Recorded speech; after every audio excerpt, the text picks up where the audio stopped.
തദ്ദേശ പോരിനൊരുങ്ങി അനന്തപുരി.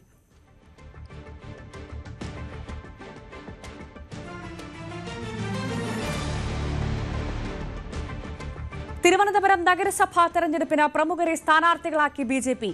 ശാസ്തമംഗലം വാർഡിൽ മുൻ ഡിജിപി ആർ ശ്രീലേഖ സ്ഥാനാർത്ഥിയാകും.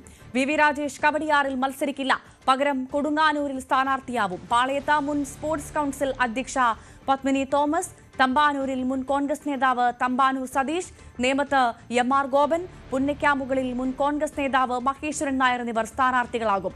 67 പേരുടെ പട്ടികയാണ് ആദ്യഘട്ടത്തിൽ പ്രഖ്യാപിച്ചത്. ഇനി വരാൻ പോകുന്ന ഈ തെരഞ്ഞെടുപ്പിൽ ബിജെപി ജനങ്ങളോട് ചോദിക്കുന്നു ഒരു അവസരം.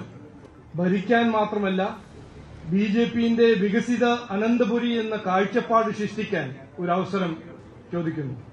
ഈ വികസിത അനന്തപുരിന്റെ കാഴ്ചപ്പാടിനെ കുറിച്ച് വരുന്ന ദിവസത്തിൽ ഞങ്ങൾ കൃത്യമായി അതിന്റെ ഡീറ്റെയിൽസ് എല്ലാം മുമ്പോട്ട് വയ്ക്കും, ജനങ്ങൾ മുമ്പിൽ വയ്ക്കും. വളരെ സന്തോഷമുണ്ട്. ഒട്ടും പ്രതീക്ഷിച്ചതല്ല. പെട്ടെന്ന് ഇങ്ങനെ പറഞ്ഞപ്പോ ഒരു അച്ചടക്കമുള്ള പാർട്ടി പ്രവർത്തക എന്നുള്ള നിലയിൽ അംഗീകരിച്ചു. വ്യത്യസ്തമായിട്ടുള്ള രീതിയിലുള്ള ജനസേവനമാണ് ഇനി ഇപ്പോൾ ലക്ഷ്യം. അങ്ങനെ വലുത് ചെറുതെന്നൊന്നും ഇല്ലല്ലോ, എല്ലാം പ്രധാനമല്ലേ. നമ്മുടെ ഏറ്റവും അടിത്തറ അതാണല്ലോ. ഭരണം എന്ന് പറയുന്നതിന്റെ ത്രിതല പഞ്ചായത്തിന്റെ ഏറ്റവും അടിത്തറ എന്ന് പറയുന്നത് വാർഡിൽ നിന്നല്ലേ തുടങ്ങുന്നത്. അപ്പൊ അതൊന്നും അങ്ങനെ വലിപ്പ ചെറുപ്പമൊന്നും ഇല്ല. സേവനം എവിടെയും സേവനമാണ്. തെരഞ്ഞെടുപ്പ് വിജ്ഞാപനം വരുന്നതിന് മുമ്പ് തന്നെ ബിജെപിയും ആദ്യഘട്ടം സ്ഥാനാർത്ഥികളുടെ പട്ടിക പ്രഖ്യാപിച്ചിരിക്കുകയാണ്. 67 വാർഡുകളിൽ മത്സരിക്കുന്ന സ്ഥാനാർത്ഥികളുടെ പട്ടികയാണ് പ്രസിദ്ധീകരിച്ചിരിക്കുന്നത്. ഇതിൽ എടുത്തു പറയേണ്ടുന്ന കാര്യം, പല വിഐപികളും ഈ ആദ്യ പട്ടികയിൽ ഇടം പിടിച്ചിരിക്കുന്നു എന്നതാണ്. മുൻ ഡിജിപി കൂടിയായ ആർ ശ്രീലേഖ ശാസ്തമംഗലത്ത് നിന്ന് ജനവിധി തേടുകയാണ്. അതോടൊപ്പം പുന്നയ്ക്കാമുകളിൽ നിന്ന് മുൻ കോൺഗ്രസ് നേതാവ് മഹേശ്വരൻ നായർ, അതോടൊപ്പം പാളയത്ത് നിന്ന് മുൻ സ്പോർട്സ് കൌൺസിൽ അധ്യക്ഷ കൂടിയായ പത്മിനി തോമസ്, തമ്പാനൂരിൽ നിന്ന് മുൻ കോൺഗ്രസ് നേതാവ് കൂടിയായ തമ്പാനൂർ സതീഷ് ഉൾപ്പെടെയുള്ളവർ മത്സരരംഗത്തേക്ക് വരുന്നു. ഏറ്റവും പ്രധാനപ്പെട്ട കാര്യം, വി രാജേഷാകും കെ എസ് ശബരിനാഥനെതിരെ മത്സരിക്കുക എന്ന തരത്തിലുള്ള വലിയ അഭ്യൂഹങ്ങളുണ്ടായിരുന്നു. പക്ഷേ ഏറ്റവും ഒടുവിൽ അത് മാറി മറിഞ്ഞിരിക്കുകയാണ്.